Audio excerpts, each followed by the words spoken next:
अस्सलाम वालेकुम दोस्तों, मैं हूं असलम आलम और आप देख रहे हैं गल्फ़ एक्सपर्ट। आज की वीडियो में आप सीखने वाले हैं कि मुद्दा कैसे रिन्यू करते हैं। इसके बारे में बहुत सारे दोस्तों ने पूछा है। आने वाली वीडियो में इंशाल्लाह बलाग हुरूफ के बारे में कुछ बताऊंगा। जब आप कतर आते हैं तो पहला इकामा लगाने में कोई मसला नहीं होता है, दूसरा इकामा भी लग जाता है, लेकिन तीसरा इकामा लगाने के वक्त मुद्दा रिन्यू करना पड़ता है।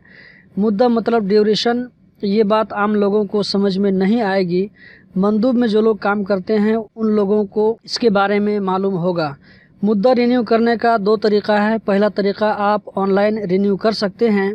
इसके लिए आपके पास में कंपनी का कंप्यूटर कार्ड नंबर, कफ़ील का या ऑथोराइज्ड पर्सन का आईडी नंबर और लेबर ऑफिस में जो मोबाइल नंबर रजिस्टर है उस कंपनी के नाम से वो नंबर होना चाहिए। तो हम सीख लेते हैं कि कैसे करना है। सबसे पहले आप कोई भी ब्राउज़र ओपन कर लें।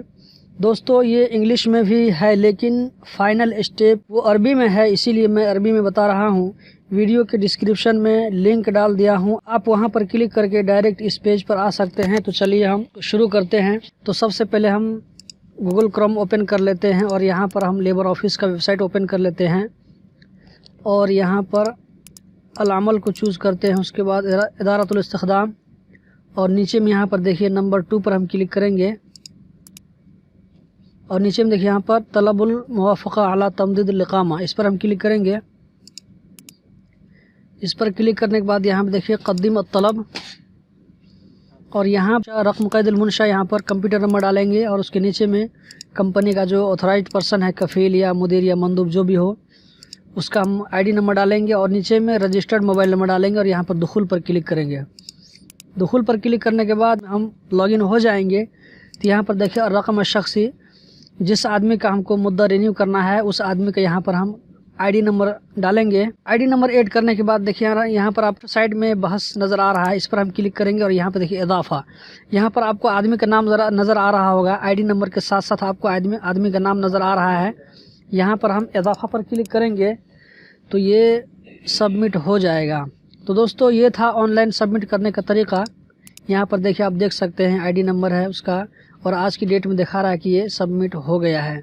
अब हम आपको दूसरा तरीका बताएंगे जो कि मोबाइल से करना है और ये मोबाइल से करने के लिए उस मोबाइल से हमको करना पड़ेगा जो मोबाइल नंबर कंपनी के नाम से रजिस्टर है। ये ख़ास करके कंपनी के जो मंदूब होता है उसके मोबाइल से हमको करना पड़ेगा। यहाँ पर देख सकते हैं आप, मैं आपको कैसे करना है मैं दिखाता हूँ।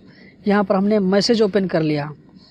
मैसेज ओपन करने के बाद देखिए यहाँ पर नीचे में ये न्यू मैसेज का जो ऑप्शन है यहाँ पर हम क्लिक करेंगे और यहाँ पर ऊपर में जिस नंबर पे हमको मैसेज भेजना है वहाँ पर हम 92727 लिखेंगे।